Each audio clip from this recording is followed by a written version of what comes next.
Hello hello. Bittu. हाँ यार तू आया नहीं, मैंने कल बताया था कि इंटरव्यू के जाना, मेरी ट्रेन निकल जाएगी। कहाँ है तू? हाँ यार, बस आ गया, 5 मिनट में आ रहा हूँ मैं बस तेरे पास।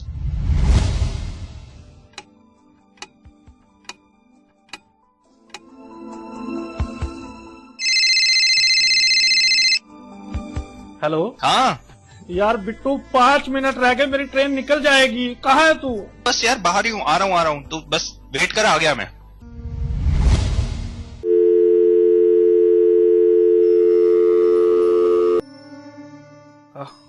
अब नहीं आओ, अब नहीं आओ। निकल गई ट्रेन, निकल गई ट्रेन, निकल गई ट्रेन, निकल गई ट्रेन, निकल गई ट्रेन, निकल गई ट्रेन। काश कि आपने सही समय पर केन का इस्तेमाल सीख लिया होता तो आज हालात ऐसे न होते।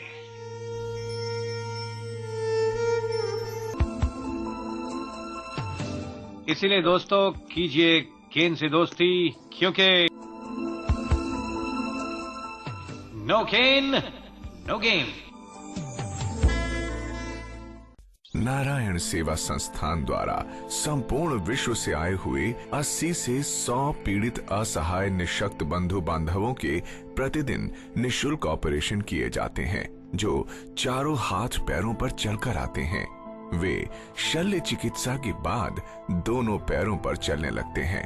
तन से समर्थ होने के बाद निःशक्त बंधुओं को आर्थिक रूप से समृद्ध करने के उद्देश्य से विभिन्न प्रकार के व्यावसायिक कोर्सेज जैसे कंप्यूटर प्रशिक्षण, सिलाई प्रशिक्षण, मोबाइल रिपेयरिंग प्रशिक्षण, प्लम्बिंग प्रशिक्षण, सुथारी प्रशिक्षण एवं इलेक्ट्रॉनिक उपकरण रिपेयरिंग प्रशिक्षण द्वारा प्रशिक्षित किया जाता है। तत्पश्चात उन्हें विभिन्न कंपनियों और संगठनों में जॉब दिलवाई जाती है। छोटा मोटा व्यवसाय खुलवाते हैं। वर्ष में 2 बार निःशुल्क निःशक्त सामूहिक विवाह समारोह आयोजित कर उन्हें सामाजिक रूप से भी समृद्ध बनाती हैं। हमारी लाइफ में अंकों का बड़ा महत्व है। इंडिया ने रन कितने बनाए, हमारी सरकारों को वोट कितने मिले, और सबसे बड़ी बात पेपर में नंबर कितने आए।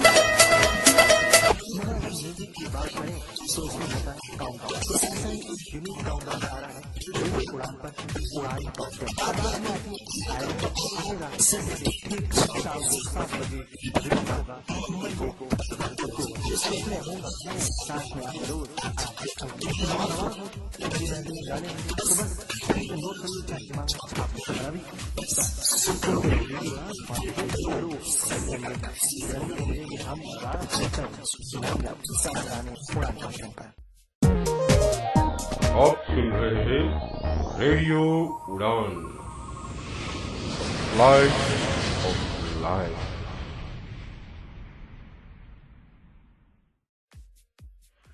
जी हाँ दोस्तों, नमस्कार, आदाब, सत श्री अकाल। मैं दानिश महाजन एक बार फिर से आपका स्वागत करता हूं प्रोग्राम एक मुलाकात में।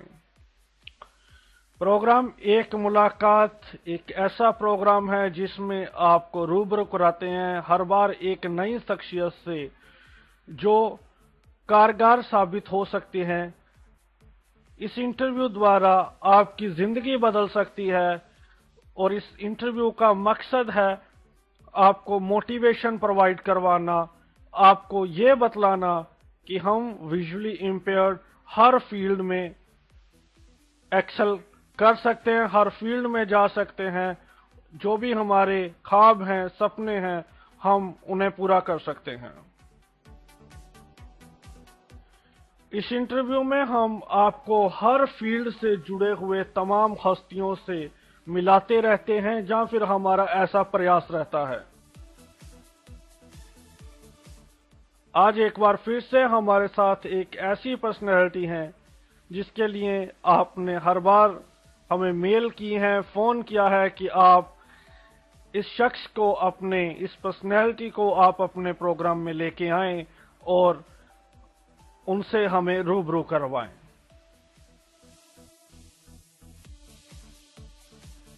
मार्टिन लू रोटिन कहते हैं, trophy carries dust but memory last forever.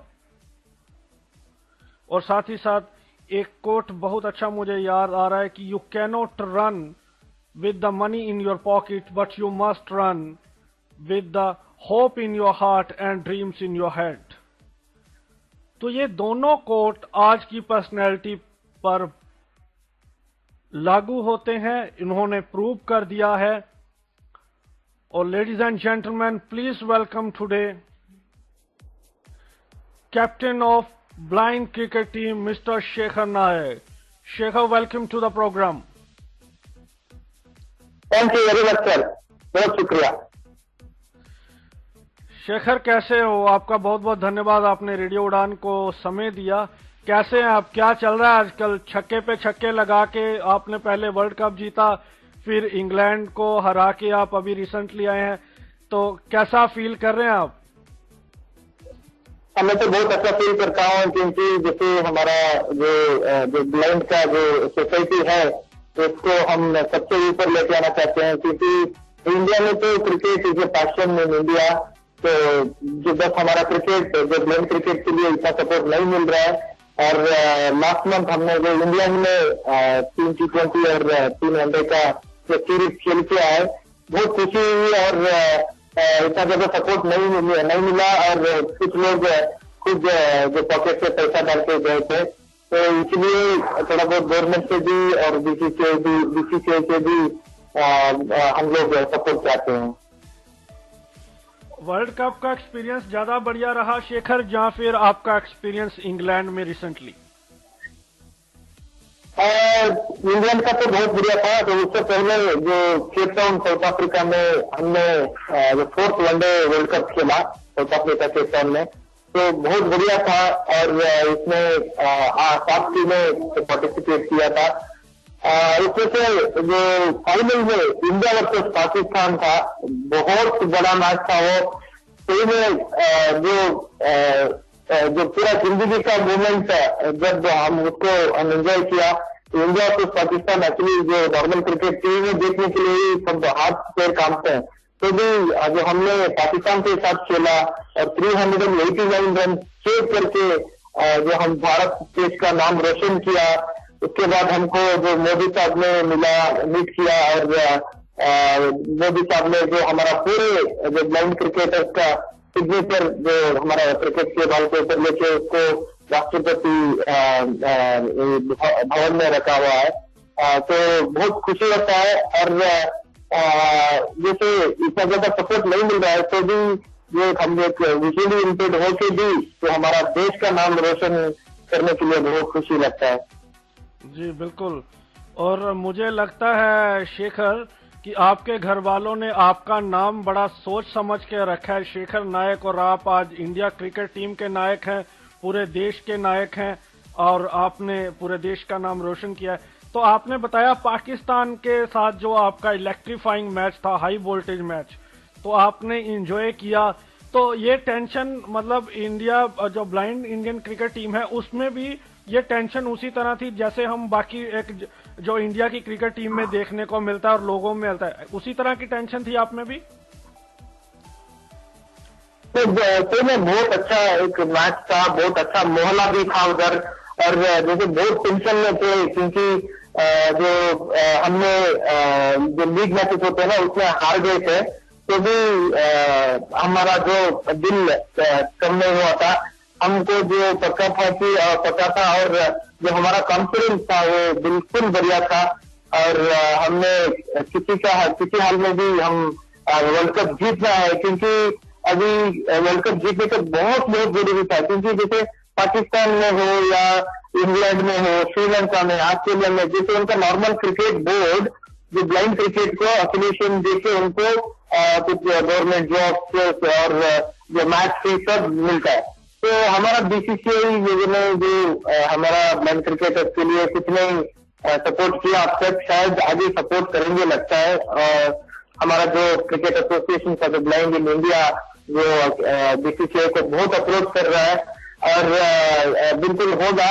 तो इसलिए हमको बिल्कुल ये वर्ल्ड कप जीतना ही था. अगर हमको बीसीसीआई से एफिलिएशन लेना चाहिए पूरा वर्ल्ड में, जो पूरा इंडिया पूरा वर्ल्ड में जो ब्लाइंड क्रिकेट कैसा होता है, और उनमें भी कोई कमी नहीं है, वो भी देश के लिए रिप्रेजेंट करते हैं. तो ऐसे लोग सोचना चाहिए. तो इसलिए हमने ये वर्ल्ड कप खेलने के लिए गए थे। इससे पहले बहुत बड़ा एक महीने का कैंप किया हमने जैसे ओडिशा में रेवेन्शा यूनिवर्सिटी में, तो बहुत अच्छा फिटनेस की और वर्ल्ड कप में पार्टिसिपेट करके बहुत मेहनत लगा के जीता। शेखर नायक क्रिकेट में क्यों आए? क्योंकि शेखर जब जैसा आप कह रहे हैं, और I am very well aware of the fact कि जो क्रिकेट हमारे स्पोर्ट्स पर्सन हैं, जो स्पोर्ट्समैन हैं, वो कितना भी बढ़िया खेलने, भारत में ना तो स्पोर्ट्स को एफिलिएशन मिली है आज तक, और जबकि अगर दूसरा प्रोस्पेक्टिव देखें तो काफी जॉब अपॉर्चुनिटीज है बैंकिंग सेक्टर में, या स्टडी के सेक्टर में बहुत आगे बढ़ सकते हैं, तमाम फील्ड्स में आप आगे बढ़ सकते हैं।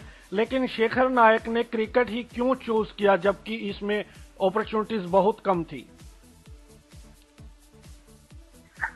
मैंने तो एक्चुअली क्रिकेट इसलिए चुना कि जैसे मेरा माँ का सपना था ये। मेरा माँ भी एक्चुअली ब्लाइंड थी, मेरा जो फैमिली में टोटल 14 लोग ब्लाइंड है, और मेरा माँ ने जैसे जब जमाने में जैसे कुछ अनपढ़ लोग रहते थे वो मुझे अंधा अंधा करके जो बुलाते थे ना, तो इसलिए मेरा माँ मुझे एक दिन बताया कि आप पूरा देश में आप आपका नाम होना चाहिए। जैसे अब लोग आपको अंदर करके बुला रहे हैं, तो आपको अंदर का जो दृष्टि है तो आप उससे देख के आप आगे आना चाहिए करके बोला। जब इसमें मैंने जो स्कूल ज्वाइन किया और वहाँ पे ब्लाइंड क्रिकेट खेलना चालू किया, तो मेरा मम्मी को मैं बताया कि माँ मैं क्रिकेट खेलना चालू किया, तो मेरा मम्मी ने बताया कि आप इसमें बहुत टॉप में जाना चाहिए और आप पूरा नाम कमाना चाहिए, आप भारत देश के लिए खेलना चाहिए करके मेरा माँ ने बताया। तो ऐसा बता के 1 साल 1.5 साल के अंदर मेरा माँ का डेथ हो गया। तो मैं क्रिकेट को स्पेशली एजुकेशन से मैं एजुकेशन डिग्री किया BA, तो एजुकेशन से ज्यादा मैं क्रिकेट को बहुत प्यार करता था। क्रिकेट बहुत स्कूल में खेलना चालू किया, जैसे कभी कभी मैं क्लास भी बंद करके खेलने के लिए भाग जाता था। तो इतना इंटरेस्ट मुझ में आया और मेरा सपना जो भारत टीम का कैप्टन बनना है करके जो मेरा माँ ने बताया था और मेरा भी सपना था, वो 2010 में सपना क्लियर हुआ। तो उसके बाद जो first ever T20 world cup 2012 में था, उसको भी जीता हमने, और one day world cup south Africa के 2014 में भी जीता। शेखर, बहुत सुनकर मुझे प्रसन्नता हो रही है, और रेडियो उड़ान की टीम हमेशा आपके साथ रहेगी और शुभकामनाएं हमारी आपके साथ रहेंगी। जो आप आज आपकी माता जी भी स्वर्ग से बैठकर आपको आशीर्वाद दे रही होंगी, जो साहस आपने दिखाया है। तो शेखर नायक क्या बचपन से दृष्टिहीन है? तो शेखर नायक का जन्म कब हुआ और आप कहाँ के रहने वाले हैं, और आपकी ये जो आपकी डिसेबिलिटी है ये कैसे डेवलप हुई, इसके बारे में लिसनर्स को बताएं। मैं तो 1986 में बॉर्न हुआ, उसके बाद जैसे 96 से लेकर 86 में बॉर्न हुआ, 86 से लेकर 94 तक मैं टोटली ब्लाइंड था, यानी कि बिल्कुल मुझे नजर नहीं दिखता था। तो उसके बाद मेरा माँ ने मुझे ऑपरेशन करवाया 1994 में। तो उसके बाद मुझे थोड़ा बहुत दिखने लगा। अभी मैं I can see up to 4 to 5 metre clearly. और इससे पहले मैं जो कर्नाटका स्टेट का जो शिवमोगा करके एक जिला है, जिसका एक हरकेरे करके छोटा सा गांव है, वो गांव से मैं जो इंडिया टीम के लिए रिप्रेजेंट करने के लिए मुझे मौका मिला। तो अभी आप कहाँ रहते हैं, और थोड़ा सा अपने बारे में और अपने परिवार के बारे में बताएं। मैं अभी बैंगलोर में रहता हूँ। बैंगलोर में जो हमारा Samarthanam trust for the disabled है, वो जो cricket association for the blind in India का देखभाल करता है, और वहाँ पे मैं अभी स्पोर्ट्स कोऑर्डिनेटर बन के जैसे समर्थनम ट्रस्ट में काम करता हूँ। यहीं पे जो कोई लोकल टूर्नामेंट हो उसके लिए स्पॉन्सरशिप लेना, प्रपोजल बनाना, और कंपनीज में जाके जो हमारा जो ब्लाइंड क्रिकेट के बारे में बता के फंड रेज करना, ऐसा काम करता हूँ। और जो मैंने 2009 में शादी किया, मेरा बीबी को भी थोड़ा बहुत नजर का प्रॉब्लम है, तो हमने एक को एक बहुत सपोर्टिव है मुझे जो क्रिकेट में जो आगे बढ़ने के लिए। मेरा बीबी का जो मेरा बीबी ने मुझे बहुत अच्छा समझाती है, क्योंकि जैसे मैं बचपन में ही मेरा माँ बाप को माँ बाप का डेथ हो गया, तो मुझे कोई टेक केयर करने वाले थे, तो इसलिए मैं मेरा 23 ईयर्स में ही शादी कर लिया। तो अभी मेरा बीबी ने मुझे बहुत अच्छा देख लेती है और बहुत सपोर्टिव है। तो आपकी वाइफ काफी सपोर्टिव हैं, तो ऐसा ही होना चाहिए, आप लकी हैं। शेखर ये बताएं, जैसे हम देखते हैं कि जनरल जब भी क्रिकेटर किसी इंटरव्यू में आते हैं तो बड़ा लोगों को एक उत्साह रहता है, एक शौक रहता है जानने का कि टीम के अंदर कैसे जोक्स चलते हैं आपस में, प्लेयर्स में, दूसरी कंट्रीज के प्लेयर्स के साथ कैसा माहौल होता है, किस तरह के जोक्स चलते हैं, किस तरह की बॉडी लैंग्वेज होती है। कुछ फनी इंसिडेंट आप शेयर करेंगे हमारे साथ जो आपके ड्रेसिंग रूम में होते हैं? नहीं, बिल्कुल, हम तो बहुत मजा करते हैं, बहुत एक चिढ़ाते हैं, बहुत खेलते हैं। जैसे जो पंजाब का प्लेयर है तेजेंद्र पाल सिंह करके, तो उसको हम बहुत उससे कॉमेडी लेते हैं, और जो पंजाबी में जो गाना गाता है हम उसको डांस करते हैं। ऐसे ही बहुत अच्छा एक कॉमेडी होता रहता है टीम में। और जैसे ग्राउंड में भी कभी कभी हम मजे लेते रहते हैं, क्योंकि जैसे पूरा टेंशन में नहीं रहना चाहिए। जो ग्राउंड में माइंड भी थोड़ा बहुत हल्के फील होगा, तो उसको अच्छा खेलने के लिए, अच्छा परफॉर्मेंस करने के लिए बहुत अच्छा रहता है। और ये एक क्या ज्यादा कॉमेडी है कि जैसे हमारा इंडियन टीम में पूरे कम से कम प्लेयर फ्रॉम 9 स्टेट के जो प्लेयर्स है, कुछ लोगों को हिंदी में आता है और कुछ लोगों को जैसे यहाँ के जो मद्रासी भाषा नहीं आता है, तो भाषा के ऊपर भी हम लोग बहुत कॉमेडी करते रहते हैं, जैसे और कैसे कैसे बात करते हैं, सब बहुत अच्छा हम मजा करते हैं। टीम में सबसे शरारती कौन है? Who is the most naughtiest person in team? जो सबसे नोटी प्लेयर है, सबसे नोटी प्लेयर कौन है जो सबसे ज्यादा तंग करते हैं, सबसे ज्यादा? हमारे टीम में जो आंध्र प्रदेश का एक दुर्गाराव करके लड़का है, उसको बिल्कुल हिंदी नहीं आता है। और एक्चुअली मुझे सभी प्लेयर से उनका लैंग्वेज का ही कभी कभी कोऑर्डिनेशन करना पड़ता है। तो ये दुर्गाराव करके बताया ना, वो बहुत नाटी है, क्योंकि और वो खाली 18 साल का भी लड़का है, बहुत नाटी है, बहुत मजे करता है। अच्छा, तो अच्छा शेखर, एक बड़ी इंटरेस्टिंग बात है, जैसे आपने अभी लैंग्वेज की बात की, तो हमने देखा है कि इंडिया क्रिकेट टीम में भी जब बारी आती है लैंग्वेज को लेके, तो जब आपको ऑनर किया जाता है मैन ऑफ द मैच के लिए, तो वहां इंग्लिश बोली जाती है। तो कई खिलाड़ी हिंदी में बोलते हैं जिनको इंग्लिश नहीं आती, तो उस पर भी काफी कॉमेडी होती है। क्या इंडिया ब्लाइंड क्रिकेट टीम में भी ऐसा होता है, किसी को प्रॉब्लम आती है जब मैन ऑफ द मैच की बारी आती है तो सब छिपने लगते हैं? बिल्कुल, जैसे T20 वर्ल्ड कप में ऐसा भी हुआ था। कोई एक तमिलनाडु का प्लेयर था, उसको बिल्कुल हिंदी में नहीं आता, इंग्लिश में नहीं आता, तो उसने जैसे मैन ऑफ द मैच देते समय उसको जो इंग्लिश में पूछा गया और उसको कोई एक तमिल में ट्रांसलेट किया गया और वो तमिल में आंसर किया, उसको इंग्लिश में ट्रांसलेट किया गया। ऐसा भी एक बार कॉमेडी हुआ था। और कभी कभी ऐसे ही जैसे मुझे तो थोड़ा बहुत इंग्लिश और हिंदी दोनों मैनेज कर लेता हूँ, लेकिन मेरा मदर टंग कन्नड़ है। बस मैं जैसे प्लेयर्स के साथ मिलना जुलना तो ऐसा करके मुझे थोड़ा बहुत हिंदी सीखा है, तो मेरा हिंदी इतना फ्लुएंट नहीं है, तो भी I can manage with everybody. तो ऐसा कभी कभी होता रहता है। Okay, so now getting back to again some serious points. Shekhar, तो आपने अपनी लाइफ के बारे में बताया और लिसनर्स बहुत खुश होंगे, आप इंस्पायर कर रहे हैं उनको। शेखर ये बताएं, आप क्रिकेट में मेन टीम में कब आए? कौन से वर्ष से, किस ईयर से आप कितने सालों से क्रिकेट खेल रहे हैं?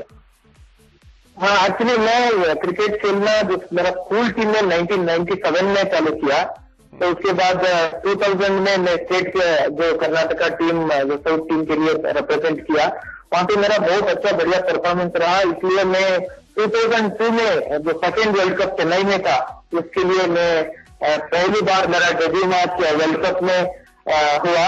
और इससे पहले जैसे 98 में दिल्ली में वर्ल्ड कप हुआ था, फर्स्ट एवर वर्ल्ड कप, तो उसमें मैं पार्टिसिपेट नहीं कर पाया, क्योंकि जब मैं बहुत छोटा बच्चा था और क्रिकेट खेलना चालू किया, बस 20 साल हुआ था। तो 2002 में मैं सिलेक्शन हुआ और 2000 में two man of the matches against Sri Lanka and Australia. उसके बाद 2006 का भी वर्ल्ड कप खेला है मैं, बाद में 2012 और 2014 का टोटल अब तक मैं 4 वर्ल्ड कप खेल चुका हूँ। Good, very good. Voice for blind club में आप सभी का स्वागत है। क्लब का उद्देश्य है शिक्षा के माध्यम से आपको आत्मनिर्भर बनाना, रिकॉर्डिंग एंड स्क्राइब की प्रॉब्लम को सॉल्व करना। भारत के कई शहरों में वॉइस फॉर ब्लाइंड क्लब के सदस्य अपनी सेवाएं देना चाहते हैं। क्लब से कांटेक्ट करने के लिए मेल आईडी है voiceforblind voiceforblind@gmail.com।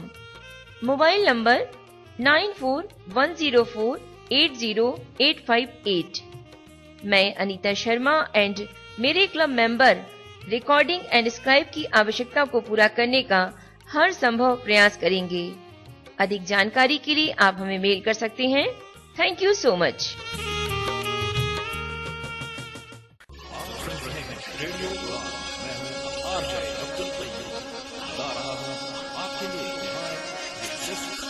मौसीकी के सितारे, हालात और जिंदगी के बारे में, किसने कैसे सीखा, किसका कौन उस्ताद, कब सीखा।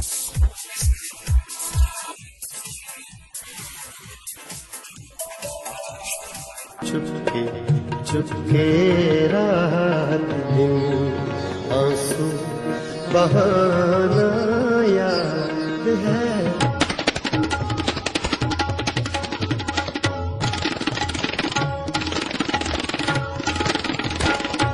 जज्बाए दिल कर मैं चाहूं हर चीज मुकाबिल आ जाए। इन शाज उठो अब कुछ करो, इस शहर में को लगाना था। मौसीकी के सितारे।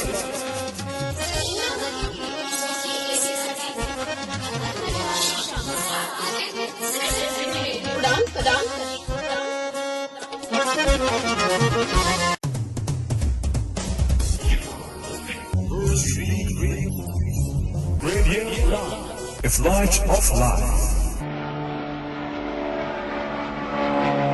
Varieties of music.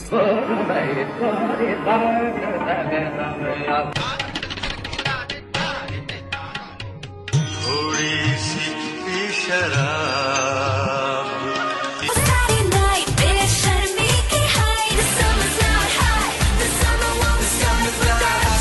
and more. So keep listening.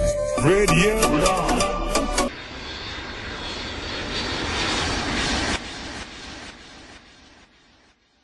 Shekhar, अब ये बताएं कि जब आप इंग्लैंड गए थे तो थोड़े दिन पहले एक आर्टिकल आया था जिसमें कुछ एक प्लेयर है मुंबई से, if I am not mistaken his name is mister अनमोल।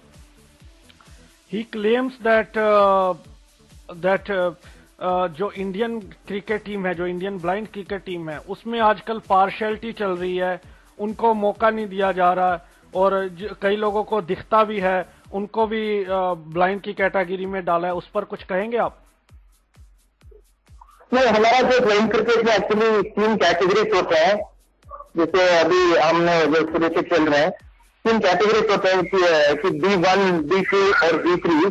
तो D1 यानी कि टोटली ब्लाइंड रहेंगे, बिल्कुल उनको नजर नहीं आएगा, वो लोग 4 लोग खेलेंगे एक टीम में। और उसके बाद D2 कैटेगरी वाले जो 3 खेलेंगे, मैं एक्चुअली D2 कैटेगरी में खेलता हूँ। जो D2 कैटेगरी वाले कम से कम 4 से 5 मीटर तक देख सकते हैं, वो 3 लोग खेलेंगे। और D3 कैटेगरी से 4 लोग खेलेंगे, वो लोग vacancy up to 7 to 8 metre.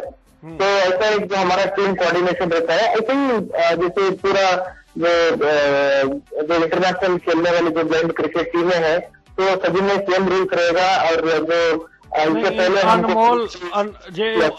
अनमोल जी ने आप पर आरोप लगाए हैं इंडियन क्रिकेट टीम में वहां पार्शियलिटी होती है, तो वहां पर जो डिजर्विंग कैंडिडेट है वहां उनको नहीं खिलाया जाता, आज आके वही खिलाड़ियों को खिलाया जाता है, तो इस पर कुछ कहेंगे आप?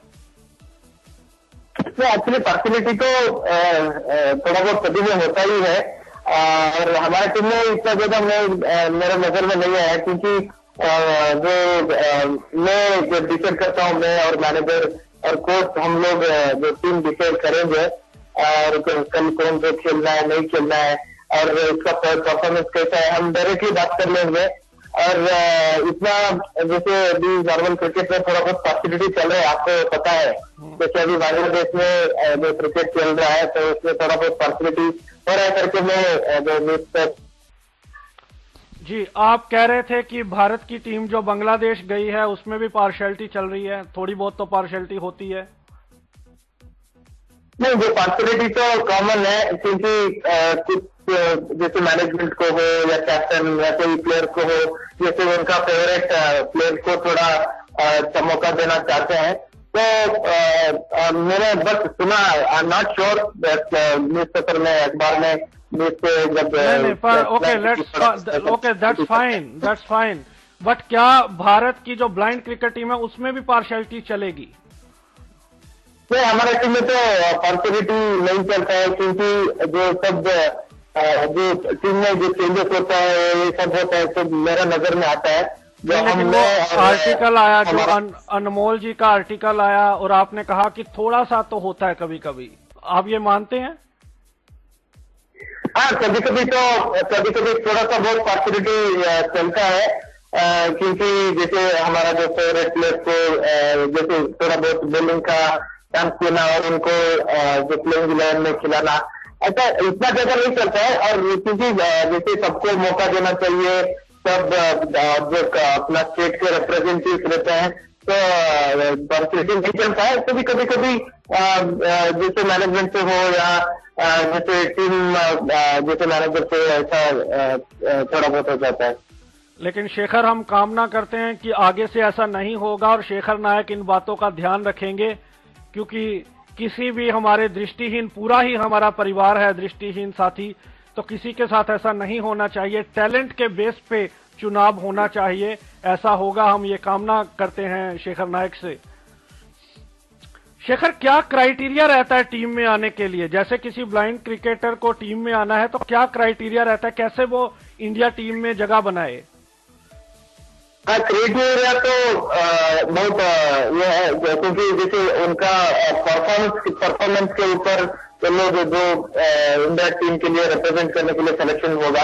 और सबसे पहले हमारा बहुत सारा सिलेक्शन ट्रायल्स है, जैसे स्टेट लेवल खेलते हैं उसमें से स्टेट के लिए सिलेक्शन होता है, बाद में जोनल के लिए, बाद में इंटर जोन और बाद में नेशनल, ऐसा में सब जो अच्छा परफॉर्मेंस करेंगे उनको एक अच्छा सिलेक्शन मिलेगा। और कभी कभी जो अच्छा खेलने वाले जो जोनल में ही ड्रॉप हो जाता है, तो उनको भी जो क्रिकेट एसोसिएशन में मौका देके उनका बैटिंग स्किल्स और उनका माइंडसेट कैसा है सब चेक करके जो क्राइटेरिया देंगे।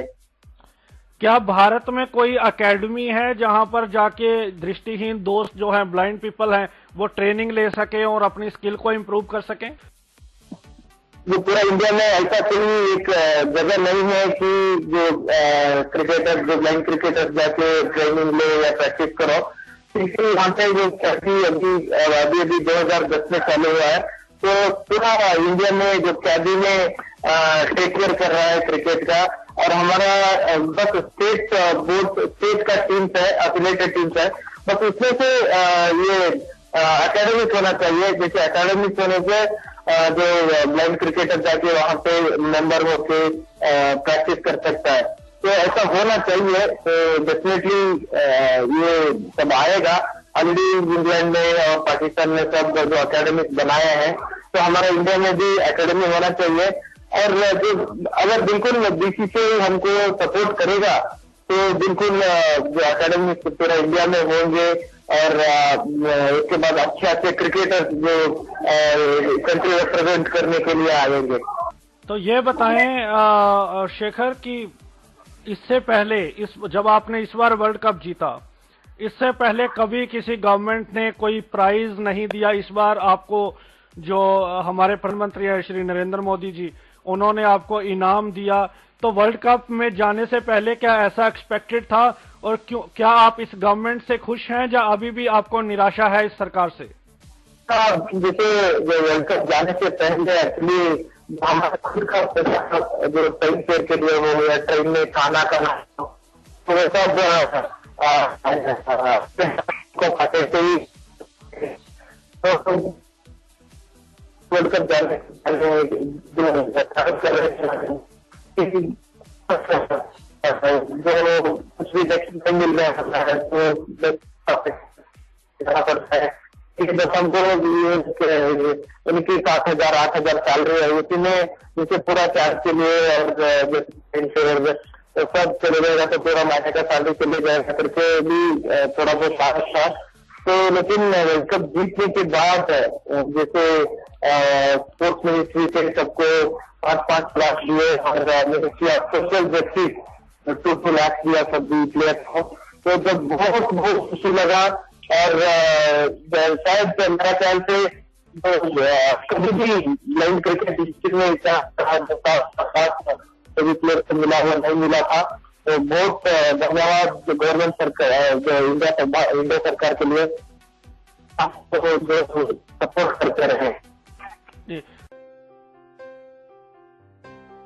मृदुता का जिसमें है वास, रसों का है जिसमें एहसास, सबके अधरों पर जिसका नाम, ऐसी हिंदी भाषा को कोटि कोटि प्रणाम।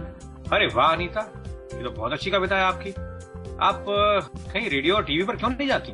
क्या करूं, चाहती तो मैं भी हूं, पर ऐसा कोई अवसर ही नहीं मिला।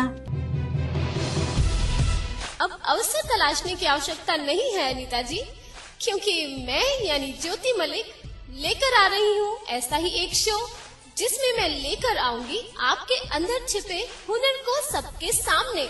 तो तैयार रहिएगा, सुनिए और पार्टिसिपेट कीजिए प्रोग्राम छुपे रुस्तम में हर शुक्रवार रात 8 से 9, रीब्रॉडकास्ट हर शनिवार दोपहर 3 से 4। पार्टिसिपेट करने के लिए लॉग इन करें www.radioudan.com/participate और मेल करें mail@radioudan.com। Happy flight of life.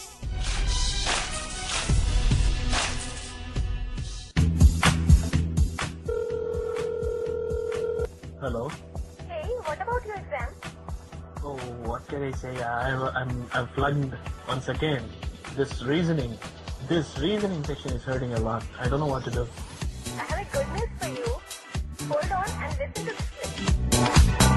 2 plus 1 is equal to 3. 3 plus 4 is equal to 21. 5 plus 6 is equal to 55.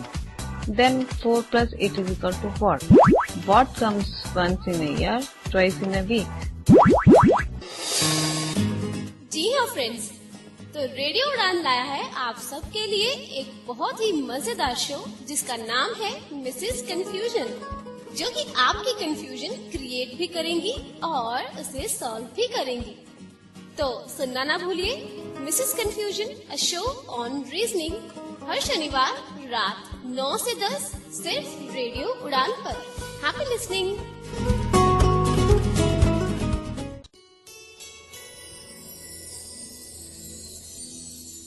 प्रतिभा की पहचान, प्रज्ञा की मुस्कान, सबलांगों का साथी, ये है रेडियो उड़ान।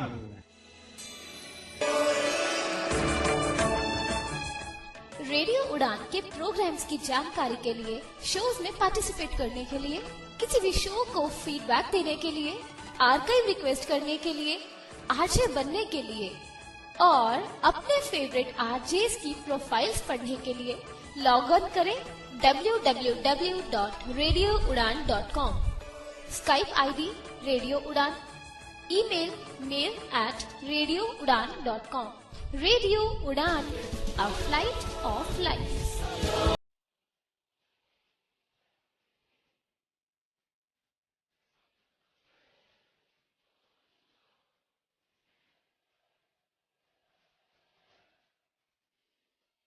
तो अभी आपकी गवर्नमेंट ऑफ इंडिया से क्या डिमांड्स हैं? डिमांड तो है, क्योंकि जो हमारा ब्लाइंड क्रिकेटर्स के लिए कुछ लोग जैसे छोटा मोटा फैक्ट्री में काम करते हैं, कोई कंपनी में काम करते हैं, तो सबको एक गवर्नमेंट जॉब चाहिए और गवर्नमेंट जॉब मिलने से हमारा लाइफ भी सिक्योर होगा और क्रिकेट खेलने के लिए भी जो हमको और उत्तेजन आएगा जैसे, और उसके बाद बीसीसीआई भी सपोर्ट करना चाहिए। प्लीज मैं जो इंडिया गवर्नमेंट से रिक्वेस्ट करता हूँ कि बीसीसीआई को बोल के जो ब्लाइंड क्रिकेट को रिकॉग्निशन दिलाए। जी बिल्कुल, और हम आपकी ये डिमांड ऊपर तक पहुंचाएंगे, आपकी आवाज ऊपर तक पहुंचाएंगे। लेकिन शेखर, मेरा एक कंसर्न है, जैसे आपने बहुत ऑनेस्टली पहले एक बात कही कि हल्की फुल्की जो पार्शियलिटी है चलती है, लेकिन अगर अभी एफिलिएशन मिलने से पहले ऐसी बातें पेपर में आती है, मीडिया में आती हैं, तो आपको नहीं लगता बहुत मुश्किल हो जाएगी जो इंडियन ब्लाइंड क्रिकेट टीम है उसको एफिलिएशन मिल जाना? एक्चुअली एफिलिएशन मिलने का एक्चुअली इजी है, लेकिन एफिलिएशन पता नहीं बीसीसीआई क्यों नहीं कर पा रही है। अभी जो वुमेन क्रिकेट को 3-4 साल पहले वुमेन क्रिकेट को लोग सपोर्ट करना चालू किया, और why not they are supporting blind cricket. तो ब्लाइंड क्रिकेट भी सपोर्ट करना चाहिए, क्योंकि जैसे हम जीतने के बाद भी हमारा तिरंगा ऊपर करते हैं, वो जीतने के बाद वर्ल्ड कप अगर कुछ सीरीज वर्ल्ड कप जीतेगा तो वो भी तिरंगा जो हमारा तिरंगा ऊपर करते हैं। तो हम दोनों मिलकर देश का नाम शान बढ़ा रहे हैं, तो सपोर्ट क्यों नहीं देना चाहते हैं? तो वही मेरा बहुत बड़ा क्वेश्चन है। प्लीज हम जो ब्लाइंड क्रिकेट को एफिलिएशन देना चाहिए बीसीसीआई। जी बिल्कुल। तो शेखर, आपको सचिन तेंदुलकर साहब ने भी ट्वीट करके मुबारकबाद दी थी, और कभी आपको जो इंडिया क्रिकेट टीम के किसी खिलाड़ी से मिलने का मौका मिला है और आपने उनको बताया कि हमें एफिलिएशन दिलाएं या हमें हमारी क्रिकेट टीम का एम्बेसडर बने? वर्ल्ड कप जीतने के बाद सचिन तेंदुलकर ने ट्वीट किया था, बहुत खुशी का बात है। सचिन तेंदुलकर और विराट कोहली ने ट्वीट किया, और इसके अलावा कोई नहीं कंग्रेचुलेशन भी नहीं बोला, तो बहुत बड़ा दुख का बात है। तो हमने जैसे वर्ल्ड कप जीत के आने के बाद अरुण जेटली साहब से मिला था, पूरा टीम मिली, मैनेजमेंट मिली, तो उन्होंने बताया कि ओके हम आपका जो लेटर दो एफिलिएशन का, हम लोग उसको जो फॉरवर्ड करेंगे, हम उसको देखेंगे करके बताया था। तो अब तक कोई उसका न्यूज नहीं आया है। तो आप अभी भी अप्रोच कर रहे हैं? अप्रोच तो जैसे 2010 से ही अप्रोच कर रहे हैं, क्योंकि जैसे वर्ल्ड कप करने के लिए वर्ल्ड कप करना कोई छोटी मोटी बात नहीं है, बहुत पैसा चाहिए, 4-5 करोड़ रुपए चाहिए। जैसे वर्ल्ड कप करने के लिए जो वो कलेक्ट करने के लिए बहुत मुश्किल होता है। तो बीसीसीआई से भी पूछा था, गवर्नमेंट ऑफ इंडिया से भी पूछा था, जो cricket association for blind in India ने, तो गवर्नमेंट से थोड़ा बहुत मिल रहा है। तो बीसीसीआई से अब तक ये रुपये भी नहीं मिला है। एज ए स्पोर्ट्समैन, जब आप पीछे आपने खबरें सुनी होंगी, जो पैरालंपिक की बॉडी थी वहां पर बहुत बवाल हुआ और बहुत बुरा अरेंजमेंट था वहां पे, और उनकी बॉडी को भी सस्पेंड कर दिया पैरालंपिक वालों की। तो एक ब्लाइंड होने के नाते कितना दुख पहुंचता है जब ऐसा खिलाड़ियों के साथ होता है? कोई बात, जैसे पैरालंपिक कमेटी का थोड़ा बहुत झगड़ा हो गया, तो ऐसा नहीं होना चाहिए, क्योंकि ऐसा होने से जो डिजेबल्स का जो डिजेबल भारत देश के लिए जो नाम लेके आ रहे हैं, तो उनका नाम थोड़ा कमजोर हो जाएगा, और लोग भी डिजेबल्स इसमें जो लोग पैसा खाते हैं ऐसा सोचने लगेंगे, और कोई कंपनी सपोर्ट करने के लिए नहीं आती है। तो ऐसा नहीं होना चाहिए, और शायद हमारा ब्लाइंड क्रिकेट में ऐसा कभी भी नहीं होगा, क्योंकि जो पूरा इंडिया का सपोर्ट, पूरा जो कंपनीज का और जो गवर्नमेंट ऑफ इंडिया का सपोर्ट जो कैबी को चाहिए, तो बिल्कुल ऐसा बुरा हालत नहीं होगा, और जो कैबी में अच्छी तरह से मेंटेन करेगा। तो शेखर, आप लोगों ने कभी ये डिमांड नहीं उठाई कि जैसे टीवी पर सब मैच आते हैं, टेलीविजन पे, रेडियो पे आते हैं, तो ब्लाइंड क्रिकेट टीम के भी मैच टीवी या रेडियो पर आने चाहिए?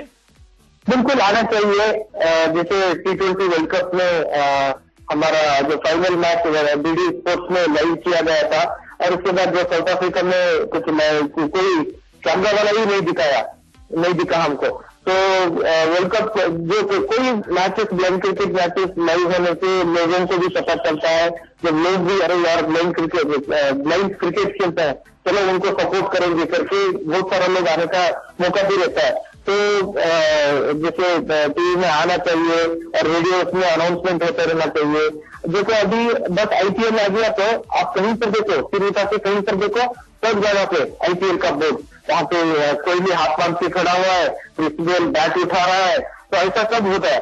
बस हमारा वर्ल्ड कप होगा तो भी इतना सपोर्ट, इतना एक प्रचार नहीं होता है। तो ऐसा बिल्कुल होना चाहिए। अगर ये होना चाहिए तो गवर्नमेंट ऑफ इंडिया और बीसीसीआई का सपोर्ट बिल्कुल चाहिए सर। बिल्कुल। और मैं आपको बता दूं कि जब आपके मैच चल रहे थे, रेडियो उड़ान ने बीच बीच में हेडलाइंस देते रहे थे, और हमारी जो मेलिंग लिस्ट है कम्युनिटी की, उसमें भी आपके बहुत सारे फैन हैं जो आपको कंटिन्यूसली सपोर्ट करते रहते हैं और लोगों तक आपकी बात पहुंचाते हैं। और अगर आप रेडियो उड़ान से किसी तरह की मदद चाहेंगे कि हम आपके स्कोर्स अपडेट पहुंचाते रहें, तो आप हमारे टच में रहें और हम बिल्कुल आपके स्कोर्स, आपकी टूर्नामेंट, आपके खिलाड़ियों से मीटिंग करते रहेंगे और आपकी आवाज को दुनिया तक पहुंचाते रहेंगे। Thank you very much sir. ऐसे मेरे ख्याल से आप ही पहली बार ऐसा जो बोला कि कोई मैच होगा तो हमको अपडेट करते रहिए, कीजिए, हम लोग पूरा इंडिया को रहेंगे। आप जो बोला ना, मुझे तो बहुत खुशी का बात हो गया। Thank you very much. ऐसे ही लोग, जैसे अभी आप जो हमारा सपोर्ट के लिए आ रहे हैं, तो ऐसे ही लोग सपोर्ट करने के लिए आना चाहिए। जैसे अभी लोग, बहुत सारे लोग, जैसे कुछ लोग कार में बैठ के, कुछ लोग घर में बैठ के, कुछ लोग होटल में चाय पी के जो मेरा बात सुन रहे हो, तो प्लीज हमारा जो ब्लाइंड क्रिकेट के लिए सपोर्ट करो, क्योंकि हम भी देश का नाम रोशन करेंगे। बिल्कुल। और हम ये YouTube पर भी शो डालेंगे और आपको लिंक देंगे, आप शो को जितना आगे पहुंचा सकते हैं सबको सुनाए। अच्छा, ये बताएं कि हमने देखा कि क्रिकेट में इंजरीज हो जाती हैं, तो क्या आप लोगों को भी इंजरीज होती हैं, चोटें लगती हैं खेलने के दौरान? हाँ, इंजरीज तो बिल्कुल होता ही है। जो हमारा जो क्रिकेट बॉल है वो एक्चुअली अराउंड 80 ग्राम का बॉल होता है। मुझे तो बहुत सारा चोट लगा है यहाँ पे, नीज से और फेस से बहुत सारा चोट लगा है, और कभी कभी सीरियस भी हो जाता है। जैसे मुझे एक बार यहाँ पे जो फोरहेड के पास, सिर के पास, आंख के ऊपर लगा था, तो वहाँ पे 5 स्टिचेस डाला है, अभी भी वो मार्क है। तो बहुत इंजरी होने का भी चांसेस रहता है, तो इसलिए केयरफुल से खेलना चाहिए जी। तो शेखर नायक के शौक क्या है, क्या हॉबीज हैं शेखर नायक की क्रिकेट के अलावा? मैं जो स्कूल डेज में I am a very good athlete and chess player. उससे पहले मैं क्लासिकल भरतनाट्यम क्लासिकल डांसर था, और सब हॉबीज है। और शेखर नायक के इंडियन क्रिकेट टीम में कौन से प्लेयर सबसे फेवरेट हैं? मुझे तो सहवाग बहुत अच्छा लगता था, लगते हैं अभी भी। जो बस उनको थोड़ा मौका, जो उनका परफॉर्मेंस भी कम हो गया, और उनका जो क्या बोलते हैं लक है, थोड़ा बहुत चले गया लगता है। और बिल्कुल मैं सहवाग साहब का फैन हूँ। मैं अगर किसी मीडिया से किसी से बात करता हूँ, वो लोग जो मुझे क्वेश्चन पूछेंगे ना, तो मैं बिल्कुल यही आंसर बताऊंगा कि मेरा फेवरेट प्लेयर सहवाग है। तो अगर शेखर नायक ने अपनी सक्सेस का क्रेडिट किसे देना है, तो शेखर नायक सबसे ज्यादा क्रेडिट अपनी सक्सेस का किसको देंगे? बिल्कुल, ये तो बहुत मुश्किल है और मेरा बहुत पसंद का क्वेश्चन है, क्योंकि मैं जब मेरा स्कूल जो मैट्रिक पास करके मैं बैंगलोर आया, तो मेरा देखभाल करने वाला कोई नहीं था, क्योंकि मेरा जो बचपन में पेरेंट्स दोनों का डेथ हो गया था। तो यहाँ पे जो महांतेश जी के करके है, जो समर्थन ट्रस्ट ऑफ डिसेबल्ड का फाउंडर मैनेजिंग ट्रस्टी है, वो मेरे ऊपर बहुत अच्छा एक नजर रखा और मुझे सपोर्ट किया ब्लाइंड क्रिकेट में इम्प्रूवमेंट होने के लिए। और अभी भी मैं जो उनके अंडर में ही काम करता हूँ, रियली भी, और महंती सर और समर्थन मेरा लाइफ चेंजर है जी। तो शेखर, ये बताएं कि अपनी कम्युनिटी से आपको कहाँ ऑनर किया गया, कम्युनिटी से आपकी क्या आशाएं हैं, और क्या आपकी अपनी कम्युनिटी, जो विजुअली इम्पेयर्ड कम्युनिटी की बात कर रहा हूं मैं, तो वहां से आपको कितनी सपोर्ट मिली या फिर आपके हाथ निराशा लगी? हाँ, निराशा तो मुझे अब तक कोई निराशा नहीं हुआ, क्योंकि जैसे चैरिटी मेरा लाइफ स्पेंड किया और जैसे हमारा ब्लाइंड का कम्युनिटी है, तो इसमें बहुत सारे लोग टैलेंटेड लोग रहेंगे और ऐसे ही उनका जो टैलेंट को हम लोग पहचानना चाहिए। सभी में टैलेंट रहेगा, तो लेकिन जो पहचानने वाले होना चाहिए। जैसे कुछ एनजीओ जो हमारा पूरा देश में कुछ एनजीओ सब जो हैंडीकैप को और ब्लाइंड को जो सपोर्ट कर रहे हैं और उनको जो ऊपर पहुंचाने का काम कर रहे हैं। Hands up to them. आपको किस ऑर्गेनाइजेशन ने ऑनर किया, किस एनजीओ ने अभी ऑनर किया वर्ल्ड कप या इंग्लैंड की सीरीज जीतने के बाद? मुझे तो समर्थनम ट्रस्ट ऑफ एजुकेशन मैंने पहले बताया था, मेरा बहुत अच्छा सपोर्ट किए और क्रिकेट में मुझे खुद मेरे को इन्वॉल्व करने में बहुत मुझे सपोर्ट किया और मैं रियली समर्थनम को नहीं भूल सकता। और अभी मैं समर्थनम में ही मुझे जो एम्प्लॉयमेंट देके मैं वहीं पे काम करता हूँ। रियली मैं जिंदगी भर समर्थनम नहीं भूलना चाहता हूँ, नहीं भूलूंगा। जी, मैं आपको ये भी बता दूं कि रेडियो उड़ान की जो कन्वेंशन हुई थी उसमें भी हमने पंजाब से आपके खिलाड़ी को आमंत्रित किया था, लेकिन अनफॉर्चुनेटली आपका हमारे से कांटेक्ट नहीं हो पाया। तो रेडियो उड़ान तब से ही आपकी खोज में था, लेकिन हमने अभी आपको ढूंढ निकाला और आपसे बात करके हमें बहुत मजा आ रहा है। शेखर, कोई मैसेज लिसनर्स के लिए क्या मैसेज देंगे, गवर्नमेंट के लिए क्या मैसेज कहेंगे? आप अपनी मैसेज दे सकते हैं रेडियो उड़ान के माध्यम से। मैं गवर्नमेंट से वही पूछना चाहता हूँ कि जैसे पूरा इंडिया में मोर देन 35,000 क्रिकेटर्स है, तो सबको सपोर्ट मिलना चाहिए। जैसे हम लोग वर्ल्ड कप जीत के नाम इंडिया का नाम रोशन किया है, तो बिल्कुल इंडिया गवर्नमेंट जो हमारा जो क्रिकेटर्स को सपोर्ट देना चाहिए। और इतना साल से कितना बहुत सारे लोग क्रिकेट खेले हैं, तो उनको सब गवर्नमेंट जॉब देने का हेल्प करना चाहिए। बिल्कुल, हम आपकी बात पहुंचाएंगे सरकार तक कि जो हमारे क्रिकेटर हैं और जो हमारे एथलीट्स हैं उनको एफिलिएशन मिले, मान्यता मिले और उनको जब कोई बड़ा टूर्नामेंट खेल के आते हैं, जैसे सामान्य क्रिकेट के खिलाड़ियों को जॉब दी जाती है, इनाम दिया जाता है, तो ऐसे ही फंड एलोकेट करना चाहिए, जॉब देनी चाहिए हमारे खिलाड़ियों को। और ये प्रोग्राम रेडियो उड़ान के माध्यम से मैं यानी दानिश महाजन प्रस्तुत कर रहा था। और मैं लिसनर्स को ये भी बताऊं कि ये भारत का इकलौता रेडियो स्टेशन है, ऑनलाइन रेडियो स्टेशन है, जो विजुअली इम्पेयर्ड कम्युनिटी द्वारा चलाया जाता है। Shekhar, thank you so much for sparing your valuable time. I assure you, Radio Udan will always be with you, with Indian cricket team, and with everybody who gonna shine the name of our community, who will motivate our listeners, our community. Thank you so much, Shekhar. Thank you very much, sir. Thank you very much for giving this great opportunity. Thanks to Radio Udan. Thank you very much, sir. Thank you, Shekhar. Thank you.